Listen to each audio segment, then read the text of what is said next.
Bonjour, bienvenue à cette vidéo. J'aimerais prendre ce temps pour reprendre les miroirs sphériques, comment trouver une image dans un miroir sphérique concave, comment trouver une image dans un miroir sphérique convexe. On va se parler de la formule des miroirs.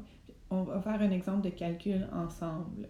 Aujourd'hui, vous avez un travail à remettre à M. Gates ou à moi en personne. Donc, vous allez compléter les exercices qu'on vous demande, les 3 questions qu'on vous demande sur le document. Si vous avez le temps de le terminer en classe, vous le remettez à M. Gates. Sinon, vous me le remettez directement à moi ce midi. Je vais être disponible en récupération au D307 pour répondre à vos questions si vous n'avez pas le temps de le compléter. Évidemment, pour compléter le travail, vous avez accès à cette vidéo en tout temps et vos notes de cours. Donc, c'est un travail évalué, mais vous avez le droit à tout. Dans un premier temps, on va reprendre le miroir sphérique concave et comment trouver des images ainsi que leurs caractéristiques à partir de rayons principaux. Nous allons commencer par trouver l'image formée dans un miroir sphérique concave quand l'objet est placé entre le centre de courbure et le foyer. Pour trouver l'image formée par le miroir sphérique concave, on peut utiliser jusqu'à 4 rayons principaux et trouver l'endroit où est-ce que les rayons se croisent ou le prolongement des rayons se croise. En utilisant une règle, on va tracer le premier rayon principal. Le premier que je vais employer part de la pointe de la flèche de mon objet et arrive sur mon miroir sphérique parallèle à l'axe principal. Ce rayon lumineux sera réfléchi en direction du foyer. Et encore avec ma règle, je vais tracer le rayon réfléchi. Je peux indiquer les pointes des flèches pour indiquer la direction de mes rayons. Par la suite, le prochain rayon principal que je vais analyser va partir de la pointe de mon objet en direction du foyer et va rencontrer le miroir. Ce rayon sera réfléchi de manière à être parallèle à l'axe principal. Je peux maintenant observer que mes rayons se croisent ici.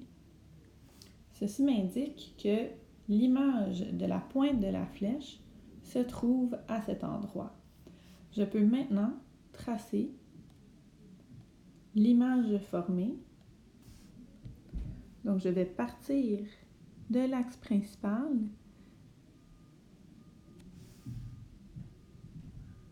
et je vais me rendre jusqu'à l'endroit où est-ce que mes rayons se croisent pour indiquer que mon image se trouve à cet endroit. Image. Donc, je vois maintenant que ce sont des réels rayons lumineux, c'est-à-dire les rayons réfléchis qui se rencontrent. Ce qui veut dire que j'ai formé avec ce miroir une image réelle renversée puisqu'elle pointe vers le bas.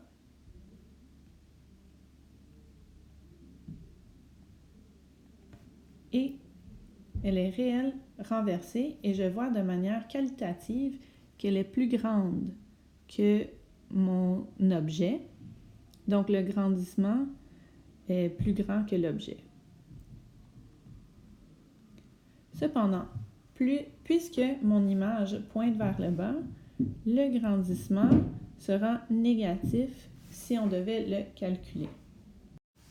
Maintenant, je vais trouver l'image formée par un miroir sphérique concave lorsque l'objet est placé entre le foyer et le sommet du miroir, c'est-à-dire plus près du miroir que le foyer. Encore une fois, je vais utiliser les rayons principaux. Le premier rayon principal arrive parallèle à l'axe principal et réfléchit en direction du foyer. Cependant, dans ce cas-ci, je vais aussi tracer le prolongement de ce rayon réfléchi derrière le miroir et on va comprendre pourquoi dans quelques instants. Le prochain rayon principal que je vais utiliser, c'est le rayon principal qui est en ligne avec le centre de courbure, donc qui arrive sur le miroir, et ce rayon est réfléchi sur lui-même. Je vais aussi tracer le prolongement de ce rayon derrière le miroir. Déjà, je peux voir que les rayons réfléchis, c'est-à-dire devant le miroir, divergent les uns des autres, ce qui veut dire que ces rayons réfléchis, réels, ne vont jamais se croiser. Ce qui se croise, ce sont les prolongements des rayons derrière le miroir. Et à ce moment-là, je peux tracer l'image formée.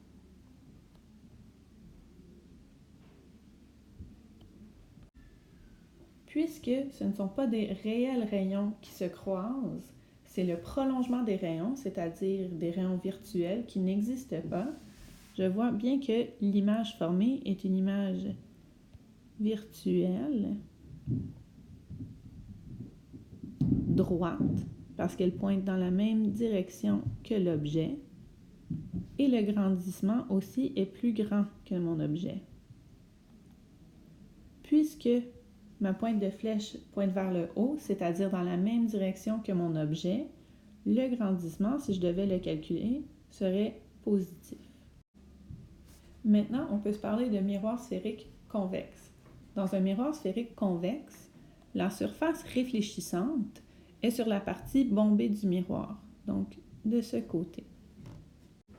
Un miroir sphérique convexe, c'est un miroir divergent, c'est-à-dire que les rayons lumineux qui sont réfléchis par un miroir sphérique convexe vont diverger les uns par rapport aux autres. Un peu comme dans le miroir concave, par définition, on va analyser les rayons lumineux qui arrivent parallèles à l'axe principal.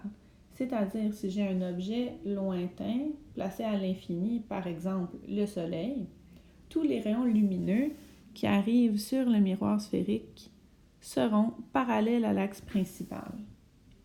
Dans ce cas-ci, les rayons vont diverger et vont sembler provenir du foyer. Donc, vont être réfléchis dans cette direction, comme s'ils provenaient du foyer. Je trace les rayons lumineux ici qui croisent le foyer du miroir en pointillés parce que ce sont les prolongements de rayons lumineux. Je peux faire quelques autres rayons. Donc, voici mon rayon incident parallèle à l'axe principal. Et encore une fois, avec ma règle, je m'enligne avec le foyer. Ce rayon est réfléchi de manière à sembler provenir du foyer qui est placé maintenant derrière le miroir. Un dernier rayon qui arrive parallèle à l'axe principal sera réfléchi encore une fois comme s'il provenait du foyer.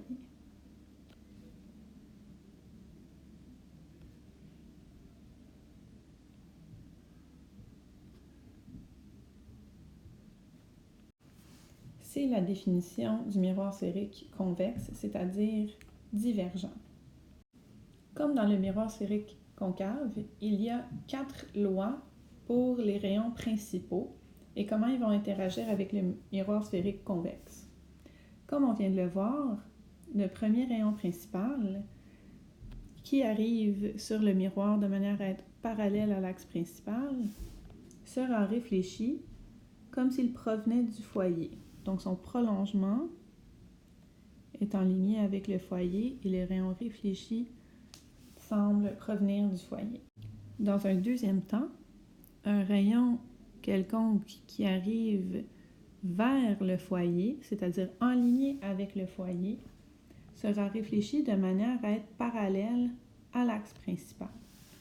Donc, voici le rayon réfléchi. Et son prolongement aussi sera parallèle à l'axe principal.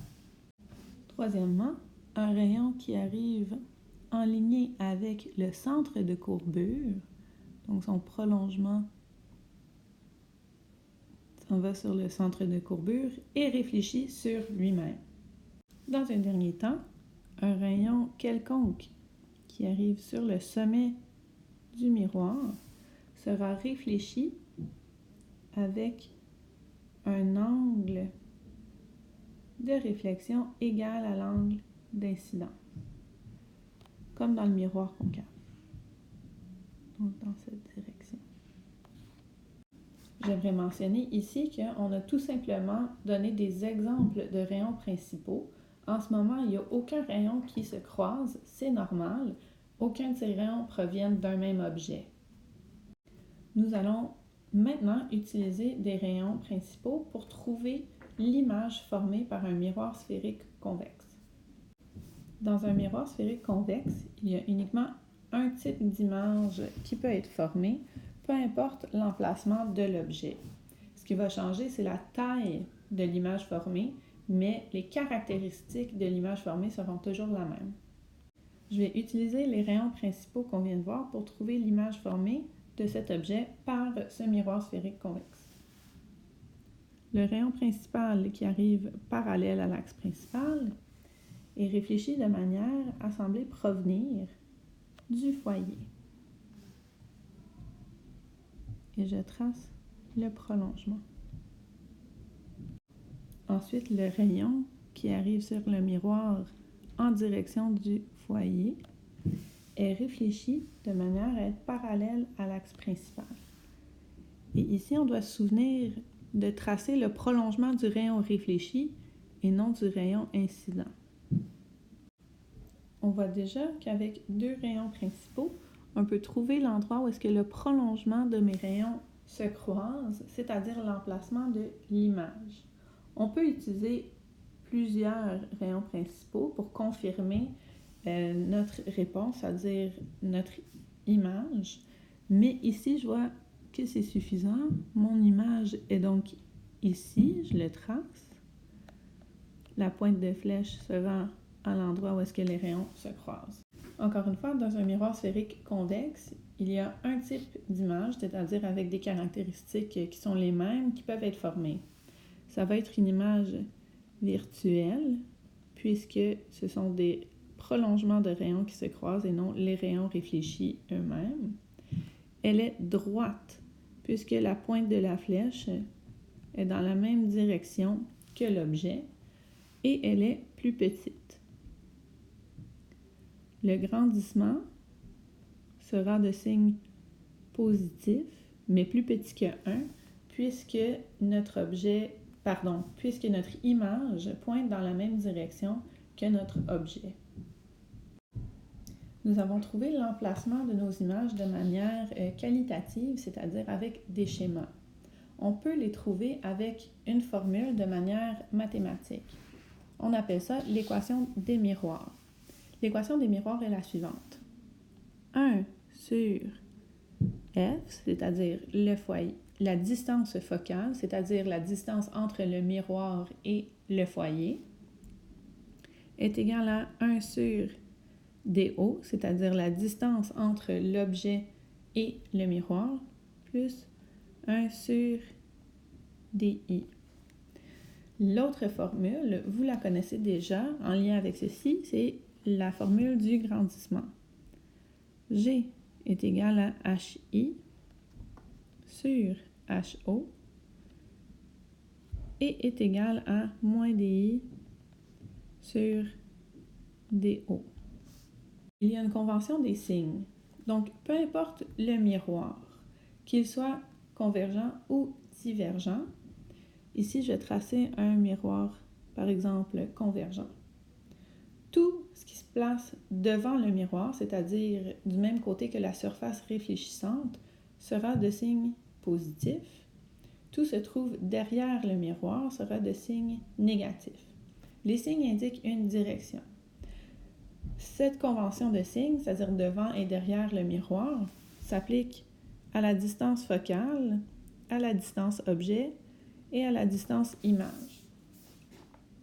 Pour le grandissement, si la pointe de la flèche est vers le haut, HI sera positif, ou HO en fait, sera positif.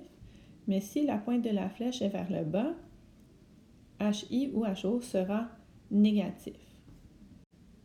Donc, dans un miroir convexe, la distance focale, puisqu'elle est derrière le miroir, F, sera négatif.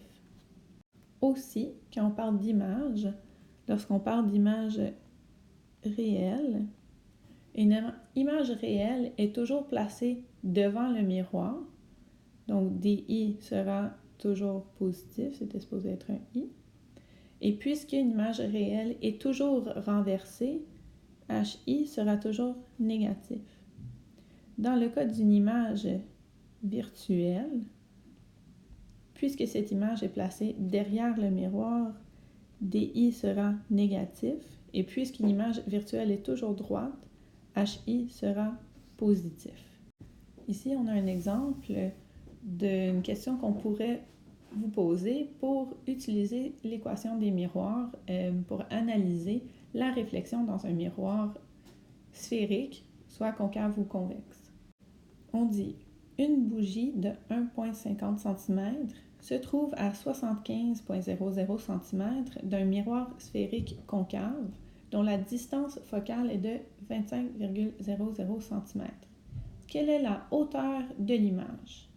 Je vais donc inscrire les informations que je connais comme j'ai l'habitude de faire.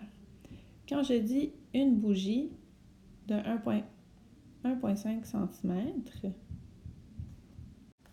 je suis en train d'indiquer que la hauteur de l'objet est égale à 1,50 cm.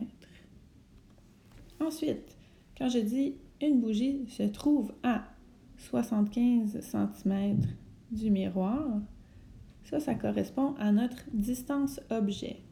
Parce que l'objet dans ce cas-ci, c'est la bougie. DO est égal à 75,00 cm. Par la suite, on nous dit que la distance focale est de 25 cm. Donc, je peux m'inscrire que F est égal à 25,00 cm. Et on me demande quelle est la hauteur de l'image, c'est-à-dire HI, est égale à quoi? Je vais donc avoir besoin de la distance image pour trouver le rapport entre distance image et distance objet, pour trouver le grandissement et ensuite répondre à la question. Donc, pour ce faire, je vais utiliser, dans un premier temps, la formule des miroirs. 1 sur F est égal à 1 sur DO plus 1 sur DI. Moi, je cherche DI afin de trouver mon grandissement. Donc, je vais l'isoler. 1 sur DI est égal à 1 sur F moins 1 sur DO. À ce moment-ci, je peux faire plusieurs choses. Vous pouvez remplacer directement par vos données. Moi, je vais isoler DI. Donc, 1 sur DI, si je veux isoler DI, ça me donne donc 1 sur F moins 1 sur DO à la moins 1. C'est-à-dire 1 sur F moins 1 sur DO. Parce que là, je suis partie de 1 sur DI et je veux isoler DI.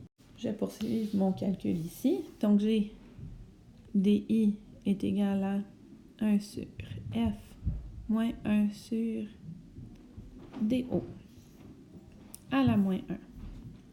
DI, donc, égal à 1 sur 25 cm moins 1 sur 75 cm, le tout à la moins 1.